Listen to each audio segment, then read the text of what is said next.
Hello everyone, I am Ishika. Welcome to Ishika sessions. हमने अपने previous session में डिस्कस किया क्लास 10 चैप्टर 1 रियल नंबर्स। तो वहाँ पे हमने एक्सरसाइज 1.1 एंड 1.2 को सॉल्व किया। Two important theorems, fundamental theorem of arithmetics and theorem number 1.2, उसको डिटेल में डिस्कस किया। आज के सेशन में हम डिस्कस करेंगे most important 10 previous year questions of chapter 1, so that कि आपको एक आइडिया हो जाए कि किस टाइप के क्वेश्चंस एग्जाम में आते हैं और एक कॉन्फिडेंस बिल्डअप हो जाए इस चैप्टर के लिए। तो question number 1, find the total number of factors of a prime number. क्या पूछा गया है कि किसी एक प्राइम नंबर के कितने नंबर ऑफ फैक्टर्स होते हैं।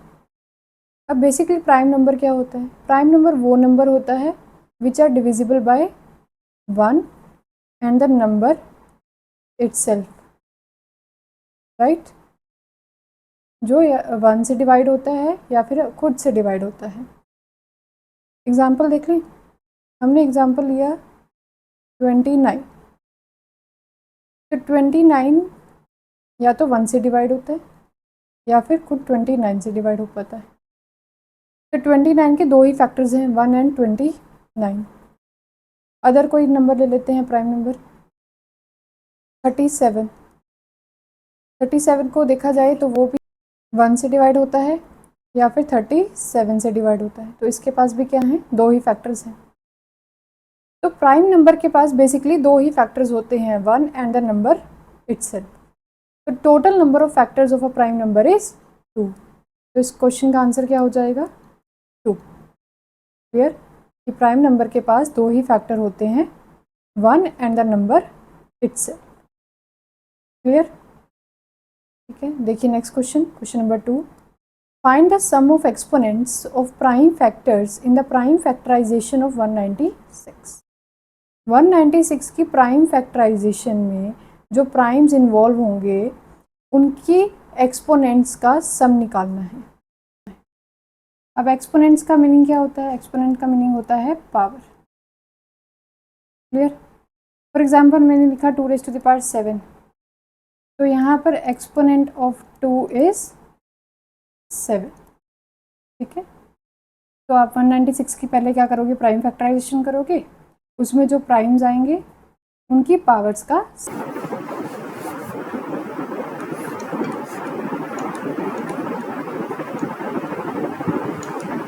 98, 49. So 196 is equals to 2⁻² into 7⁻². So sum of exponents is equals to 2 plus 2 is equals to 4.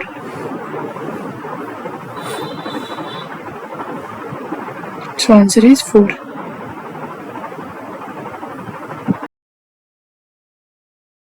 two positive integers a and b can be written as a is equals to xy cube and b is equals to x cube y square, where x and y are prime numbers. Find LCM and HCF of a and b. आपको दो positive integers given है, a is equals to x y to the power 3, b is equals to x to the power 3 y square, जहाँ पे x और y क्या हैं? Prime numbers हैं। अब बेसिकली ये a और b की प्राइम फैक्टराइजेशन ही गिवन है क्योंकि x और y क्या हैं? प्राइम्स। क्लियर? अब हमने फाइंड आउट करना क्या है? LCM of a and b and HCF of a and b। अब LCM क्या होता है? LCM बेसिकली जो प्राइम्स इन्वॉल्व होते हैं प्राइम फैक्टराइजेशन में उनकी मैक्सिमम पावर को पिक करना है। तो यहाँ पर x की पावर है 1, यहाँ पर पावर है 3, तो मैक्सिमम पावर क्या हो गई? 3। y को देखिए, y की यहाँ पर पावर है 3 और यहाँ है पावर 2, तो मैक्स पावर कितनी है? 3। तो एलसीएम क्या आ गया? x cube y cube. अब फाइंड करते हैं HCF। HCF बेसिकली क्या होता है? हाईएस्ट कॉमन फैक्टर क्या है? तो यहाँ पर आपने प्राइम्स की क्या पिक करनी है? Minimum power. तो मिनिमम पावर देखिए, तो x की मिनिमम पावर 1 एंड 3 में से हो गई 1 और y की मिनिमम पावर 3 और 2 में से हो जाएगी 2। तो HCF क्या आ जाएगा? x y square. Clear? LCM में हम मैक्सिमम पावर पिक करते हैं और HCF में हम मिनिमम पावर्स पिक करते हैं अपने प्राइम्स की। क्लियर? देखिए next question, question number 4। The LCM of two numbers is 2400, which of the following can not be the HCF। दो नंबर्स का LCM गिवन है 2400, हमें बताना है कि इनमें से कौन HCF नहीं हो सकता। ठीक है, तो ये एक रिजल्ट है इम्पॉर्टेंट, वैसे भी ऑब्जर्व किया होगा आपने कि जो HCF होता है वो बेसिकली क्या है, हाईएस्ट कॉमन फैक्टर, और LCM क्या होता है, लीस्ट कॉमन मल्टीपल। जो LCM बनता है वो बेसिकली सारे जो प्राइम्स इन्वॉल्व होते हैं ओरिजिनल नंबर्स में, उन सभी को इंक्लूड कर लेता है, इन्वॉल्व कर लेता है। तो HCF जो है वो डिवाइड करता है LCM को। HCF divides their LCM। HCF of two numbers divides their LCM। तो देखिए फर्स्ट ऑप्शन है आपके पास 300, तो 300 2400 को डिवाइड कर लेता है, यस 3 8 24। ऐसे ही 400 को चेक करें तो 400 भी जो है वो 2400 को डिवाइड कर लेगा। 600 ऑप्शन जो डी है वो भी 2400 को डिवाइड करता है। Option number C 500 doesn't divide 2400, implies इसका आंसर क्या हो जाएगा फिर 500 can't be the HCF of two numbers whose LCM is 2400. Clear? Next question. Question number 5. Prove that root 5 is an irrational number. हमने अपने प्रीवियस सेशन में भी इस क्वेश्चन को डिस्कस किया है कि हमारी टेक्निक जो है इस क्वेश्चन को सॉल्व करने की ये रहती है कि हम इसको रैशनल कंसीडर करके चलते हैं, देन सिंप्लीफिकेशन के बाद एनालाइज करते हैं कि एक कॉन्ट्राडिक्शन आएगी और हमारी सुपोजिशन गलत हो जाएगी। तो हमने फर्स्ट ऑफ ऑल लेट कर लेना है कि root 5 is a rational number, is a rational number. If it is a rational that root 5 को क्या लिखेंगे हम, P बाय Q फॉर्म में, where Q must be non zero and P Q they are coprime. Coprime का meaning भी बताया था कि HCF of P and Q is 1। Clear?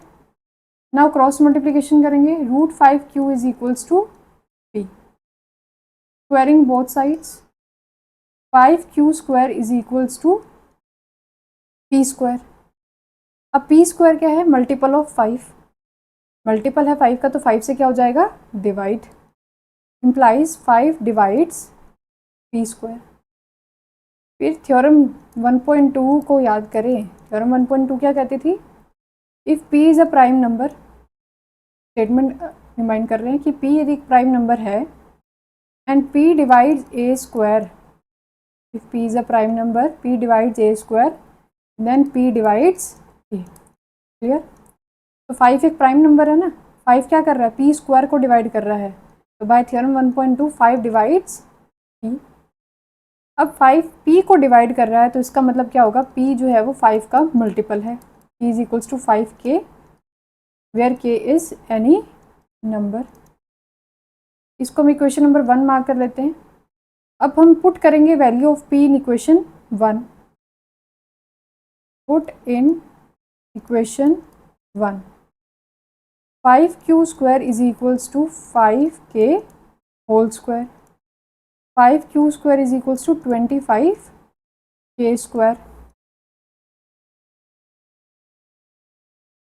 On dividing by 5, Q square is equals to 5K square. अब फिर से देखिए यहाँ पर Q स्क्वायर क्या आ रहा है, 5 का मल्टीपल, अब 5 का मल्टीपल है तो 5 क्या करेगा, Q स्क्वायर को डिवाइड करेगा।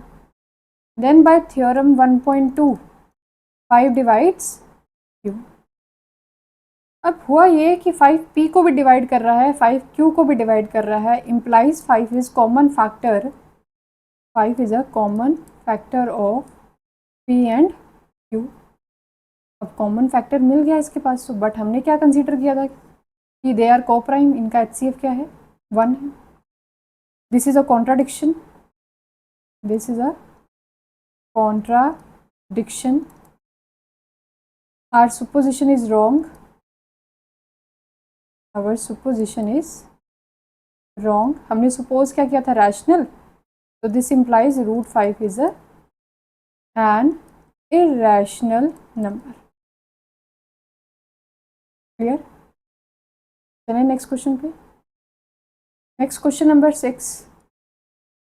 Prove that 2 plus root 3 by 5 is an irrational number.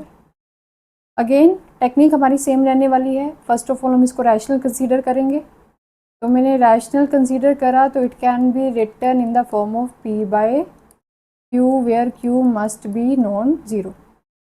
अब यहाँ पर करना ये है कि जो स्क्वायर रूट वाला जो प्राइम अपना इरेशनल वाला पार्ट है उसको आपने लेफ्ट साइड पर रखना है, बाकी सारे नंबर्स को राइट साइड पर ले आना है. तो 2 plus root 3 is equals to 5p by root 3 is equals to 5p by q minus 2. अब left hand side is under root 3 और हमें पता है under root p type where p is prime, ये क्या होता है? Irrational number. तो this is an irrational, left hand side is an irrational number, but the right hand side is purely a fraction, implies it's a rational number, which is not possible because दोनों की properties different है. Left hand side जो है वो right hand side की equal नहीं हो सकती. Our supposition is wrong. Our supposition is wrong. अब सपोज क्या था कि ये रैशनल है, implies 2 plus under root 3 by 5 is an irrational number. Question number 7. Find the greatest number which on dividing 1251, 9377, 15628 leaves a remainder 1, 2 and 3 respectively. हमने सबसे बड़ा number निकालना है जिससे जब हम इन तीन नंबर्स को डिवाइड करें तो रिमाइंडर आए 1, 2 and 3. क्लियर? तो एक रिजल्ट यूज़ होगा यहाँ पर जो कि हमने प्रीवियस क्लासेस में भी पढ़ा है, equals to divisor into quotient plus remainder. Dividend is equals to divisor into quotient plus remainder. Clear? तो पहला डिविडेंड बेसिकली क्या है? 1251 is equals to डिवाइजर, इसका क्वेश्चन ले लेते हैं हम Q1 एंड रिमाइंडर क्या है? 1. इस 1 को इधर सब्सट्रैक्ट कर देते हैं तो 1251 minus 1 is equals to DQ1. तो 1250 इज इक्वल्स टू DQ1. इसको ले लेते हैं हम इक्वेशन नंबर 1. यही प्रॉपर्टी हम यहाँ पर भी अप्लाई करेंगे. तो 9377 is equals to divisor into quotient इसका ले लेते हैं Q2 प्लस रिमाइंडर ले लिया 2. 2 को यहाँ सब्सट्रैक्ट कर देंगे तो 9377 minus 2 is equals to DQ2. 9375 is equals to DQ2. This is your equation number 2. Similarly इस नंबर 15628 के साथ भी सेम प्रॉपर्टी अप्लाई करेंगे. D क्वोशिएंट इसका ले लिया मैंने Q3 प्लस रिमाइंडर क्या आ रहा है इसमें 3.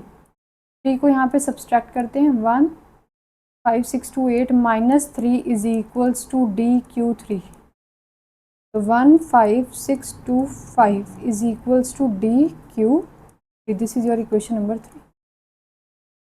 तो बेसिकली अब आपको क्या निकालना है? डिवाइज़र, वो भी सबसे बड़े वाला डिवाइज़र निकालना है. मीन्स आपको निकालना है अब HCF निकालना है. क्लियर? अब इन तीनों नंबर का आपको क्या फाइंड आउट करना है? HCF. HCF of 1250, 9375, 15625. इसका जो HCF आएगा दैट्स योर आंसर. क्लियर? इसको आप खुद से फाइंड आउट करेंगे. तो बेसिकली करा ये है कि 3 नंबर्स आपको गिवन थे और हमने वो नंबर निकालना था जिससे जब हम उन नंबर्स को डिवाइड करें तो रिमाइंडर आए 1, 2, 3 और यहाँ पर हमारी प्रॉपर्टी क्या यूज़ हुई है, dividend is equals to divisor into quotient plus remainder. Clear? देखिए next question, question number 8। On a morning walk 3 persons step out together and their steps measure 30 centimeter, 36 centimeter and 40 centimeter respectively. What is the minimum distance each should walk so that each can cover the same distance in complete steps? तो morning walk पर 3 person जो है वो एक साथ निकलते हैं और उनका जो स्टेप मेजर है, फर्स्ट पर्सन का है 30 सेंटीमीटर, सेकेंड पर्सन का है 36 सेंटीमीटर, थर्ड पर्सन का है 40 सेंटीमीटर।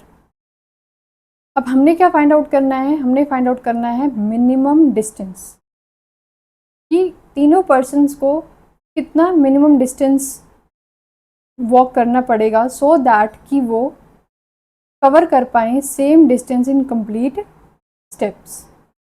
तो बेसिकली ये हुआ कि 30 सेंटीमीटर उनका स्टेप मेजर है फर्स्ट पर्सन का, सेकंड का 36 है और 40 सेंटीमीटर है। क्लियर? तो यहाँ पर क्या फाइंड आउट करना है, मिनिमम डिस्टेंस। मिनिमम डिस्टेंस कैसे फाइंड आउट करेंगे, हम क्या करेंगे, यहाँ पर एलसीएम फाइंड आउट करेंगे 30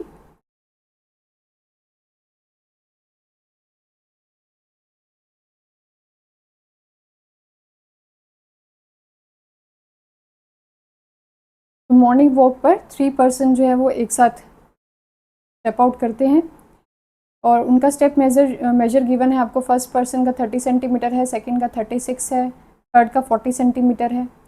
हमने फाइंड आउट करना है कि मिनिमम डिस्टेंस हर एक को कितना कवर करना पड़ेगा, हर एक को कितना चलना पड़ेगा ताकि वो सेम डिस्टेंस को कवर अप कर पाएँ कंप्लीट स्टेप्स में। तो बेसिकली यहाँ कुछ नहीं करना है, हमने एलसीएम को फाइंड आउट करना है। एलसीएम ऑफ 30, 36 एंड 40 हम कॉमन मल्टीपल देखेंगे उनका, ताकि कंप्लीट स्टेप्स में सेम डिस्टेंस जो है वो कवर अप हो पाए।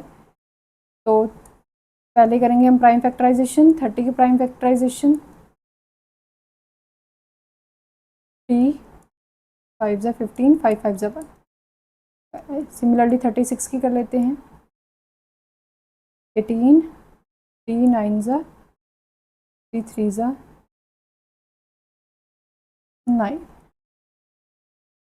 40 की प्राइम फैक्टराइजेशन 20, 10 अगेन 2 से डिविजिबल, 5 5 से डिविजिबल। तो 30 है 2 raise to the power 1 into 3 raise to the power 1 into 5 raise to the power 1। 36 is equals to 2 raise to the power 2, 3 raise to the power 2। 40 is equals to 2 raise to the power 3 into 5 to the power 1। तो LCM क्या आ जाएगा, 2 की maximum power क्या है, 1 2 3 में से max power आ रही है 3, 3 की मैक्सिमम पावर है 1 2 में से 2, 5 की मैक्सिमम पावर है 1।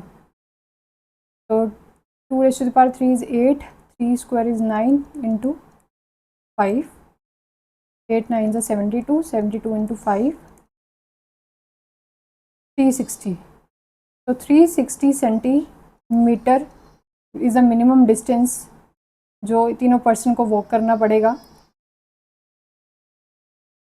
तो दैट की, तो 360 centimetre is the basically minimum distance है जो तीनों पर्सन को वॉक करना पड़ेगा सो दैट कि हर एक जो है पर्सन कंप्लीट स्टेप में सेम डिस्टेंस को कवर कर पाए।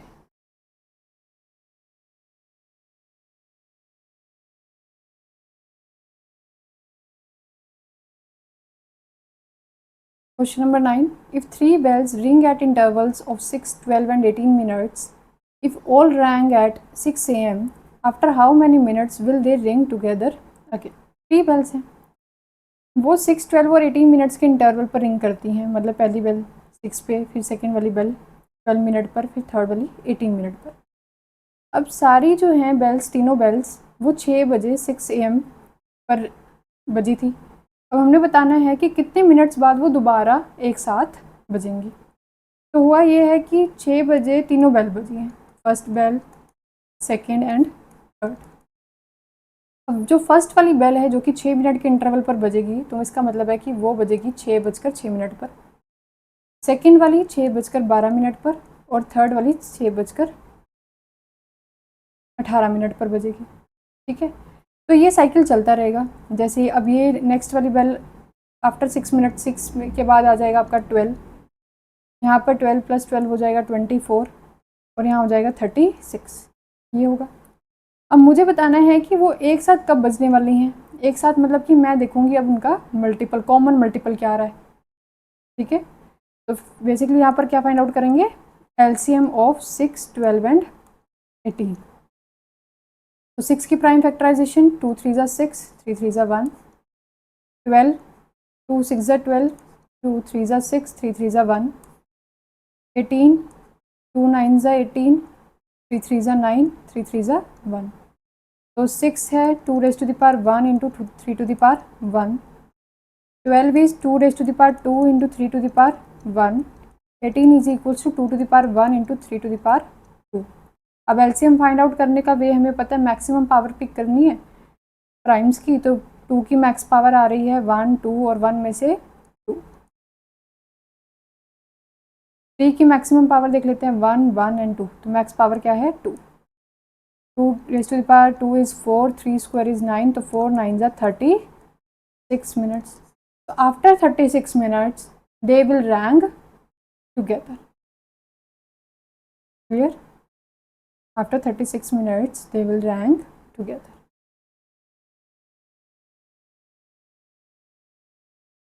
क्योंकि ध्यान से देखो ना,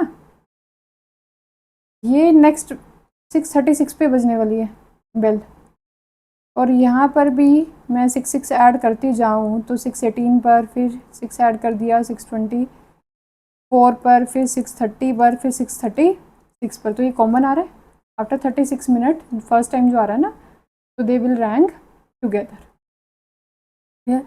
next question, question number 10, two numbers are in the ratio 2:3 and their LCM is 180, what is their HCF?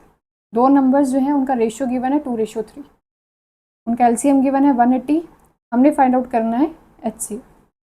तो देखो हमने फर्स्ट नंबर ले लिया, टू नंबर्स हम ए एंड बी पिक कर लेते हैं। अब क्योंकि उनकी रेशियो गिवन है तो ए हो जाएगा 2k, बी ले लिया हमने 3k, where k is any number, non zero number, k is any non zero number. LCM given है हमें ए एंड बी का, एलसीएम इज 180। फाइंड आउट क्या करना है, एचसीएफ।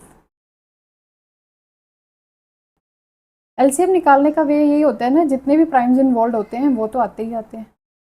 तो ए में एक प्राइम नंबर आ रहा है 2, बी में आ रहा है 3, इनके अलावा भी प्राइम्स हो सकते हैं, ये के में इंक्लूड होंगे, बट ये 2 और 3 तो आएगा ही आएगा।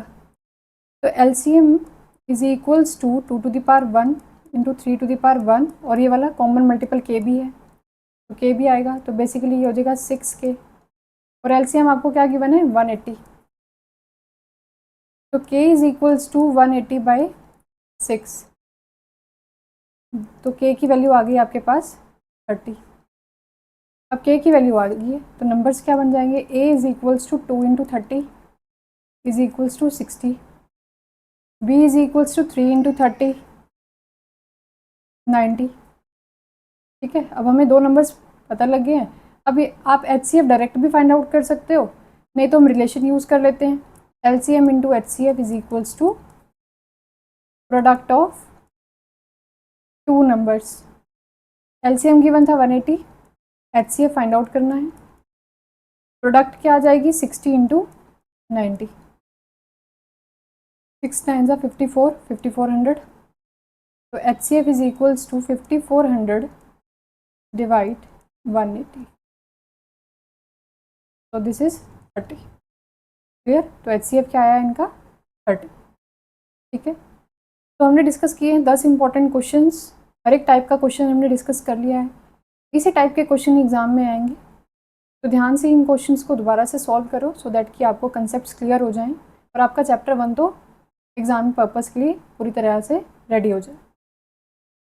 Okay, thank you.